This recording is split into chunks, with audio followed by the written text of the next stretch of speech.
जर खेळतू या खेळ मैतर या गाण्याला अजून एक कडवं असतं तर म्हणजे बघा ना, एक असं कडवं की एक मित्र एका मित्राला आपल्याबद्दल असलेलं प्रेम, त्याच्या भावना व्यक्त करतोय.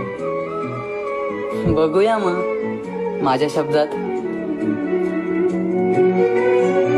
हो जपलं नात असं नाही बघून दाम, तूच माझा सुदामा तूच माझा श्याम, रामाच्या सोबती लक्ष्मण भाव, तस माझ्या पाठीशी तूच रसाव, नजर लागू नाही आसर, तूच एक जीव माझा खासर, नको सोडून जाऊ मला कधी, वेळ येऊ दे माझी तुझ्या आधी, भेटला तू खास मला मैत्र, खेळू नको खेळ असा मैत्र.